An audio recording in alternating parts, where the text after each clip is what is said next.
I said it again. Welcome back. Hi, this is Northstar 1989. And you're watching my Kerbal Space Program Real Source. No, sorry, Kerbal Space. Why did they Real Source System? Oh, yes, I used to play with this. Sorry. You're watching my Kerbal Space Program. Normal, can't see. Real Fuels, FAR, Deadly Reentry, procedural parts, procedural dynamics, flight manager fusel, stages, alarm clock, Ep2, atmospheric trajectories mod, KSP Interstellar Nova Punch 2 playthrough. It's part of my Kerbal Collaborative Compare campaign effort, where you get input on the mission choices and what I do next.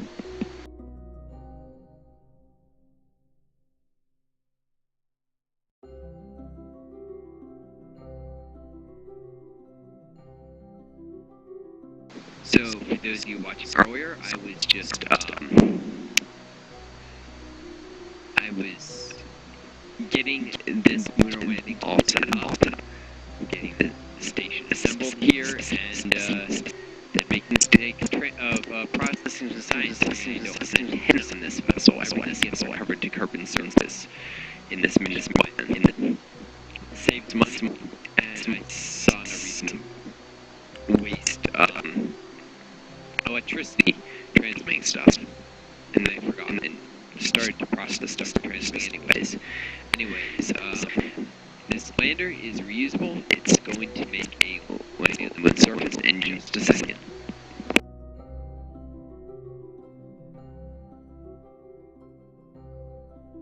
My first landing, I should say, is reusable. So far, all I've done is collected some orbital data with it, though.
$1 million idea for squad.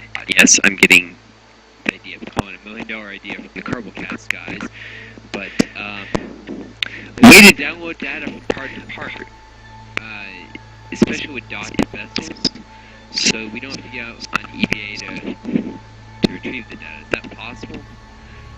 Or maybe is that a bad idea? Maybe not with like the mobile lab stuff, which I would do be physical stuff, but at least you can gravity scan data. There's no reason you should need a Kerbal to transmit that. Transfer that from one vessel to another.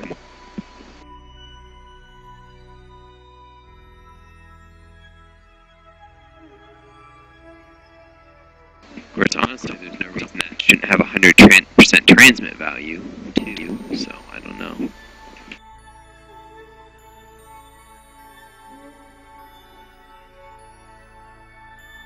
The science system in this case is still in this a lot of work, so that's for sure.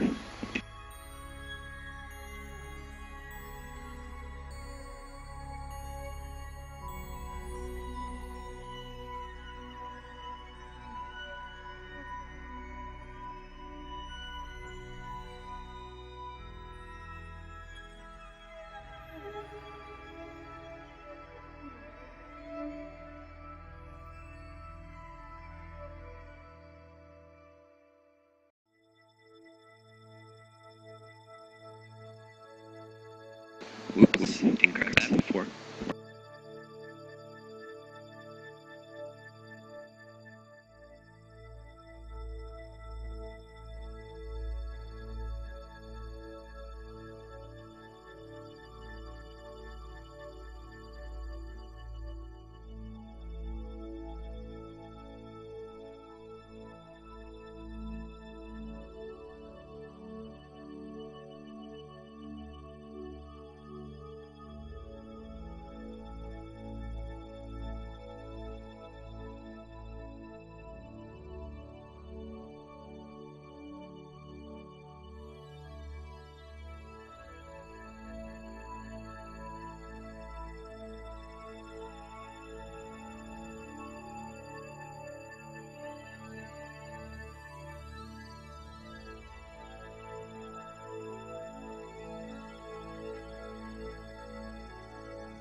So yeah, that's the kind of thing I was talking about.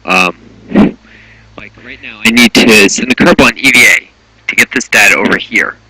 Never mind that literally the Kerbals can walk through the station to get inside this module, as I'm gonna do.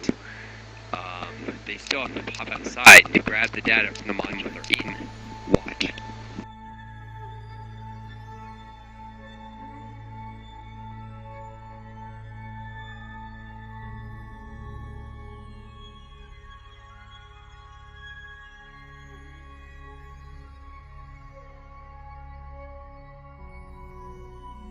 Alright, so it's in the command pod. But can I grab the data? No, I have to get out of the command pod. Select contain data, and then have them EVA back over instead of getting walking through the vessels somehow.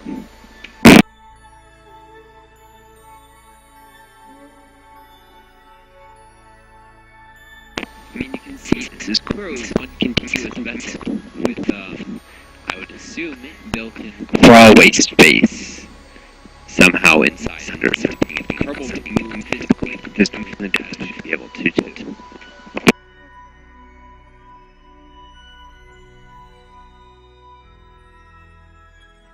So if anyone from Squad watches this or sees this, I know I've been training on Twitch TV, so maybe you'll watch my YouTube stuff too. And that's an idea. Science, internal science transfers.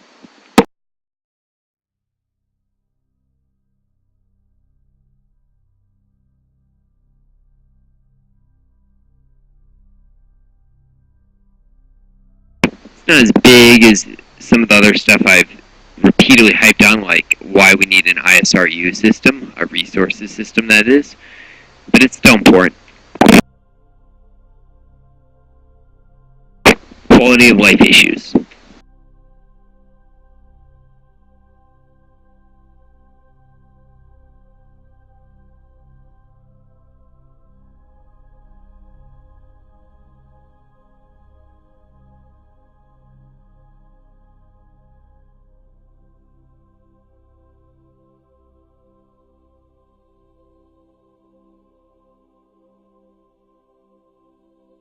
The funny thing is, I'm going to have to get all this data back again later there. I just want it all in one place so I could see what I had. It's not even, I'm actually going to have to transfer it back to that crew capsule before I depart homewards. Luckily I don't have to select it piece by piece, I can just take all. But I just want it all in one place.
By the way, this service module, one of the reasons it's so light, and it's extremely light in real fuels,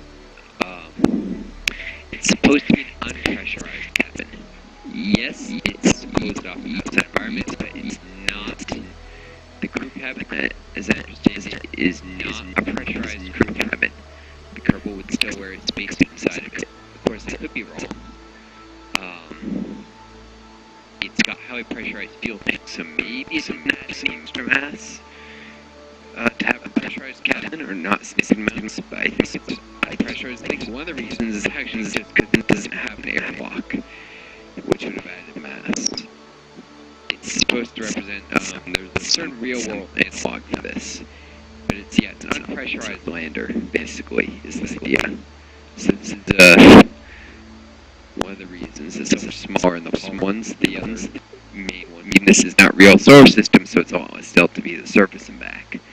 But this could actually operate reusably in RSS. It wouldn't be able to make suborbital hops like you'll see me making, but it actually has about 2,000 meters second delta V, which is what you need for a reusable lander.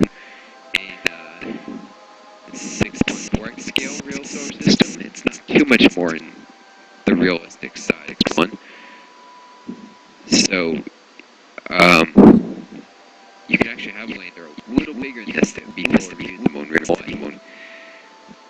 Of course, it's used hydraulics, and balloon tanks, and it's not pressurized. The cabin, there's a lot of massive things over the hull version, but it also has a heavier payload, so.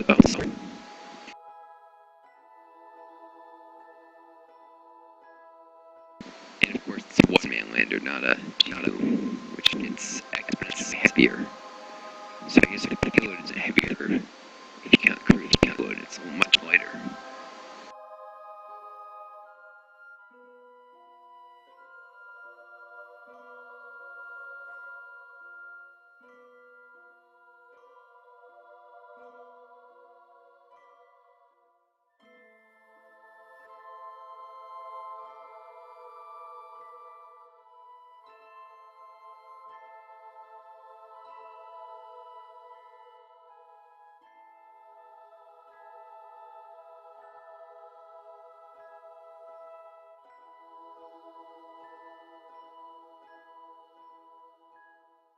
But I talk too much. I'm just gonna finish collecting some of the signs I can get from orbit here, and then I'm gonna land soon, because the only reason I'm really loitering here is I'm waiting for the batteries to charge back up.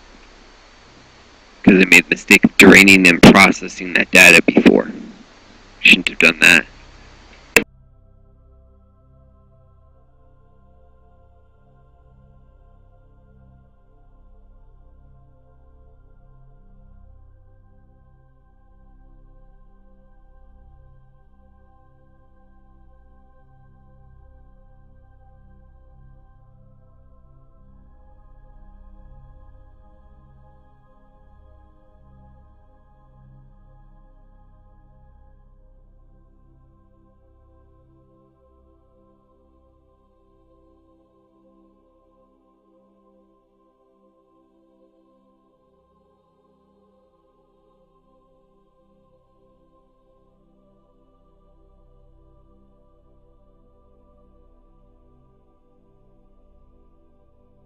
I really need to figure out the hotkey for keep data. Anyways, I popped out here to see if there are any Midland craters coming up.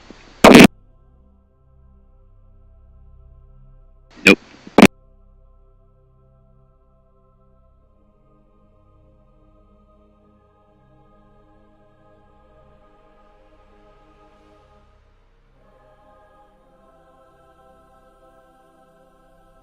Shoot, I just missed one.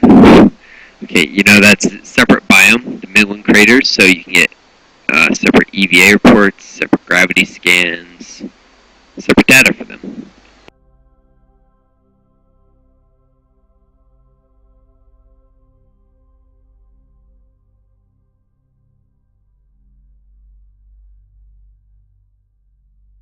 I just missed another crater one, didn't I? Oh well, let's keep this going.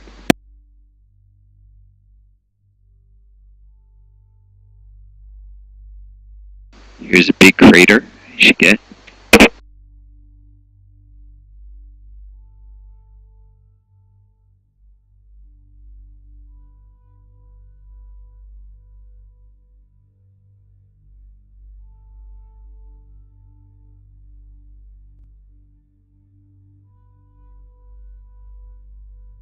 So, I don't want to bore you guys to death.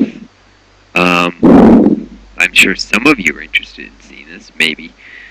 So I will talk a little about something more interesting. That's the infrastructure projects that I'm planning on carrying out soon.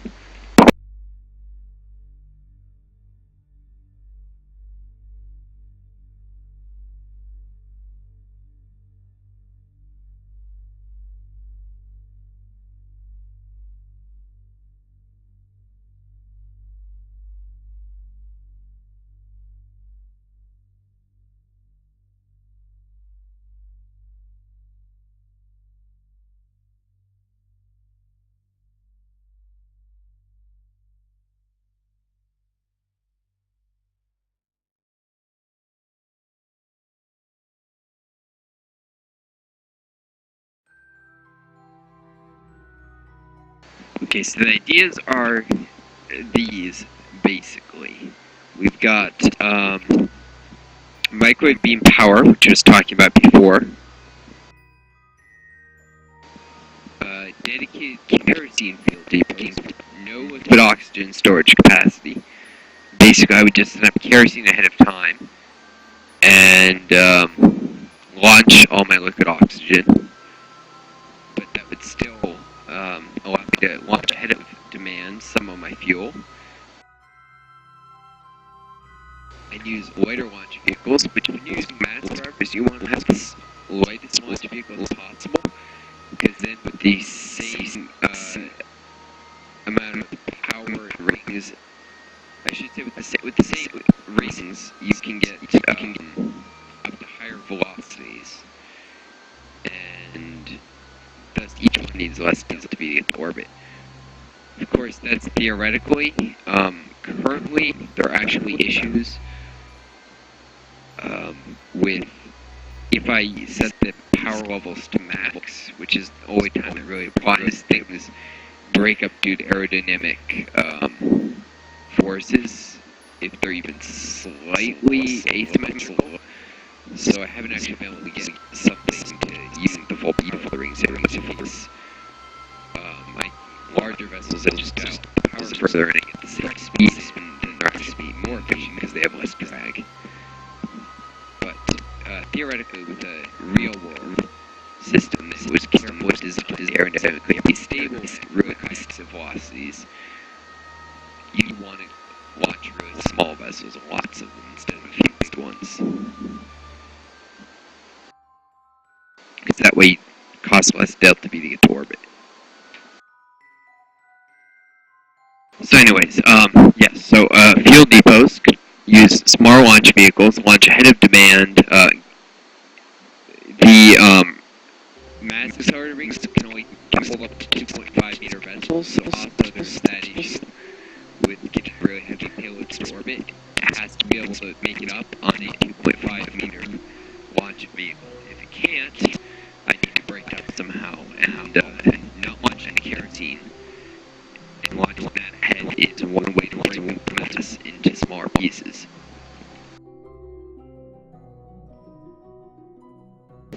Useful for really heavy missions like, a Joule mission or maybe a Duna mission. With the initial transfer fuel, obviously I don't want to haul it off all the way up there.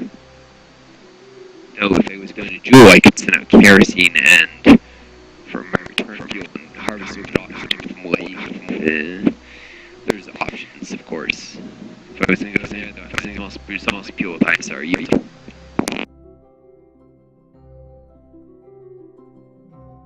Shoot, I was trying to slow it down, I just sped it up. This is going to take a while. So Kerbal fuel depots, microwave depots, power. I'm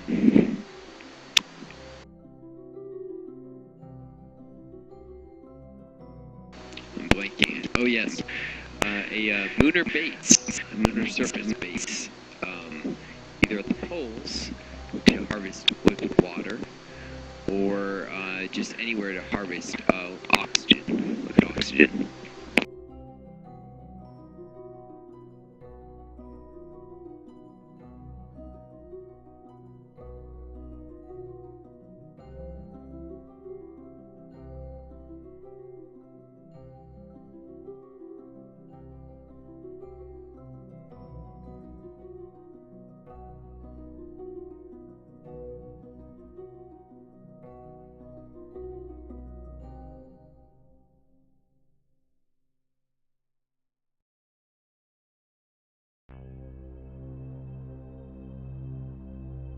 And I already have this problem, so sec.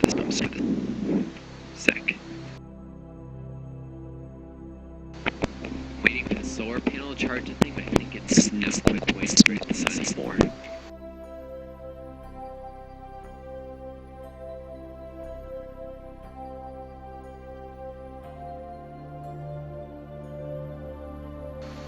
Close enough.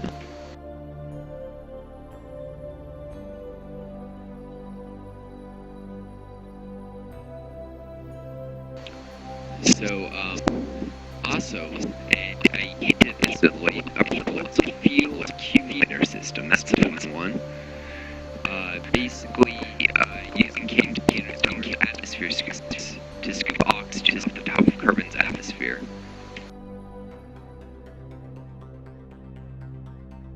So, like with the Kerbal scheme I was talking about before, I'd launch kerosene to low Kerbal orbit, and then I would scoop the oxygen off of the atmosphere of Kerbal.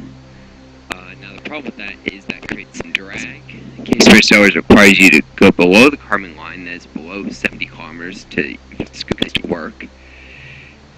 And they'll work very slowly unless you go significantly deeper. So there's a lot of drag you have to counteract. And that would require a really high ISP engine for the mass of getting oxygen to be greater than the mass I expend in whatever fuel you use to counteract drag. Now there are a few options. I'm trying to get the creator of Northstar project to get at nitrogen engines like in real life, which in case they just use nitrogen scooped up atmosphere. Sorry, nitrogen ion engines. I'd use nitrogen scooped up atmosphere electric engines and some helicon thruster engines to use. This is the type of system of thruster. They would just fit under K-Space Tower's catch-all plasma thruster as another fuel mode. Nitrogen would be ideal. That would be the best way to do it. The alternative is just to use xenon or interstellar plasma thrusters and lithium or something like that. Because I'd still be able to get mass coverage. It would still save you money, but it's obviously less ideal than a system that requires no fuel launches and uses nitrogen in order to attain that oxygen. But so yes, trading off xenon for oxygen is generally a good deal. If you turn out to have xenon for 30 tons of oxygen, for instance, it's a lot cheaper to launch that one ton of xenon, even though it's more expensive fuel. It's not practical to use xenon for manned mission. So.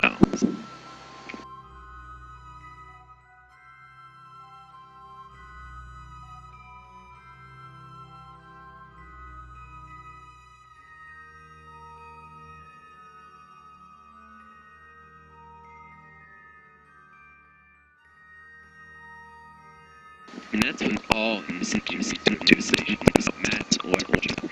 You always have to launch some mass, it's just how much can you get out of that. An ideal system is you launch a reactor once and you get to keep using it until it breaks down and needs replacement parts. And that could be, hundreds, thousands of times the mass of everything. Something less ideal, you have to launch this substrate or this other one to trade on for something more valuable, more mass. Turning 1 ton of xenon into 30 hydrogens of oxygen, that's mass electricity. That's the other difference that your resource utilization besides just producing using fuel locally is unless locally is with you. Going to Mars in real life, turning hydrogen and turning it into methane. This carbon is right there in the atmosphere. You carry the hydrogen. Mass leveraging. You still need to carry the hydrogen. You still need to create systems to cool that hydrogen, an active cooling system all the way to Mars. You'll have some leakage, of course, even then. But you carry out a lot less fuel mass.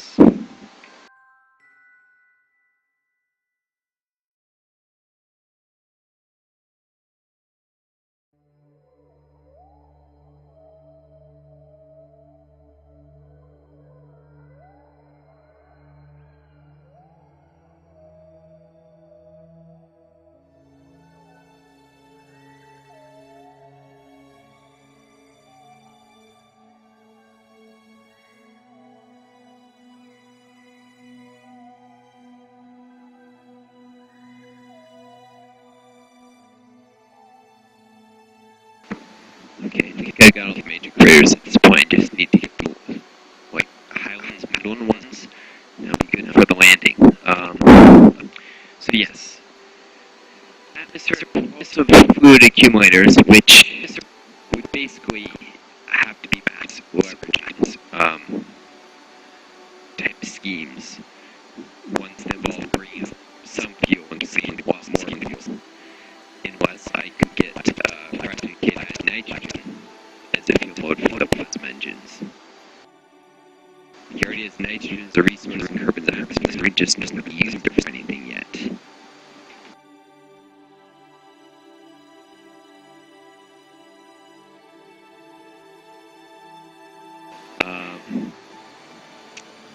What else? What? A few more things. Oh, an alternative to a lunar base in the mid-mysteries. Oh, why did I not think of this?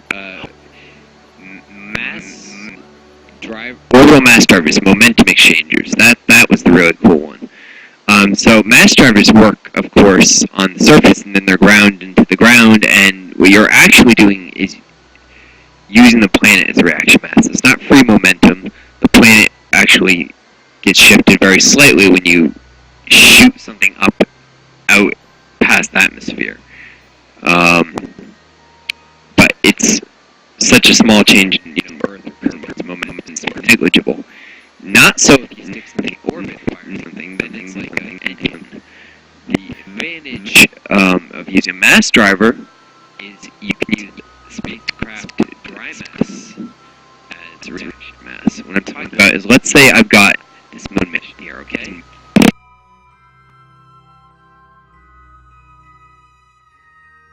Right, I've got the crew capsules. I need to return in the Kerbal now. Normally what I would do is I just air brake eventually all the way to, I would air brake them until they eventually enter Kerbal atmosphere. Just bleed off, waste all the energy they've got, having climbed all the way to the moon. Just throw it away as heat in the atmosphere. That's one option. Another option would be to capture them into low Kerbal orbit, basically air brake them perhaps this is kind of low, and then circle causes very little fuel if done right, and have a mass driver there, have them rendezvous, have the mass driver fire these things retrograde. In fact, so quickly retrograde that not only stop moving the program, but they actually enter into the retrograde suborbital trajectory. And then the mass driver gains a lot of retrograde momentum, which then it can turn around and payload prograde at its next periapsis around and boost something into a higher orbit without having ever launched any fuel.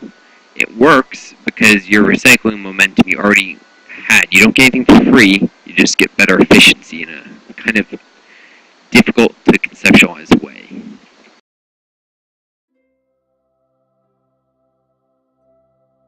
So it works with crew capsules returning to the surface, which any mission that's manned, you eventually have to return the crew to the surface. So you always have some mass like that. What was that? Just at poles for a second?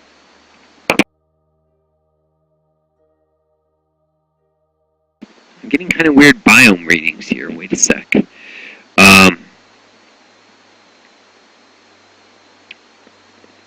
I think it was, there's a very, very tiny area where the polar lowlands make it all the way to near the equator. I think I passed over that for a second. That's what that was.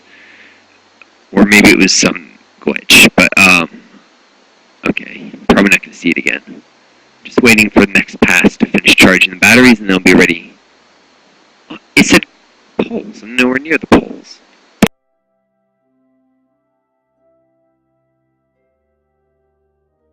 Okay, actually said I just passed over the poles. And I definitely did not. This is not a polar orbit. This is equatorial.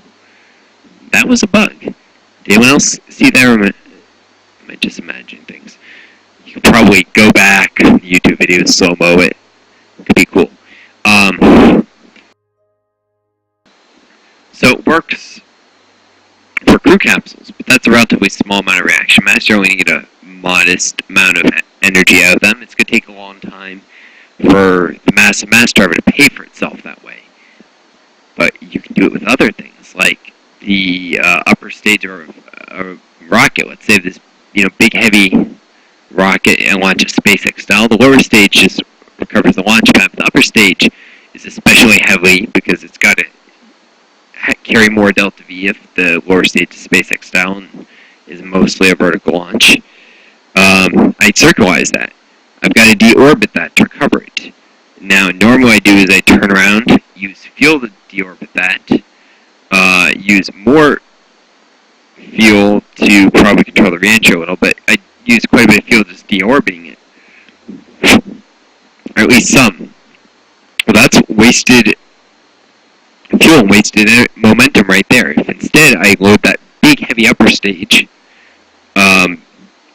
at least with quite a bit of dry mass and maybe a little bit of residual fuel, which I need for a soft touchdown and such. There's another million craters. If I loaded that into a mass driver and fired it so it went into a retrograde suborbital trajectory, I can get a lot of momentum from that. It's a lot heavier than a crew capsule. Assuming it's got a big, heavy, powerful engine or whatever, I can steal a lot of momentum from that. Not nearly as much as in real life, I might add. You can do this in real life, and with realistic orbital velocities, you're going to get a lot more fuel savings out of this because you can fire something faster.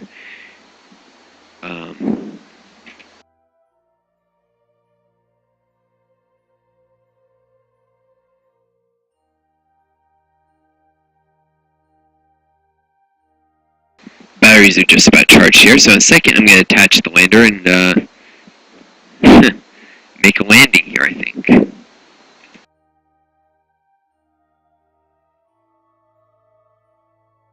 In the east far side crater, I guess. Yeah, I'll just hop off the batteries. I don't need to fully charge the depot. So yes, this will be the last landing in just a second, but just to finish that thought. So, yeah, in real life, of course, it takes more delta V to get something to orbit, so you're saving more fuel that you get there, but it's more expensive to get the mass there in the first place. But it works in KSP is the point. The mass drivers get kickback when they fire something like in real life, so you can exploit that to save fuel. Boosting things to higher orbits and deorbiting things. It's kind of cool.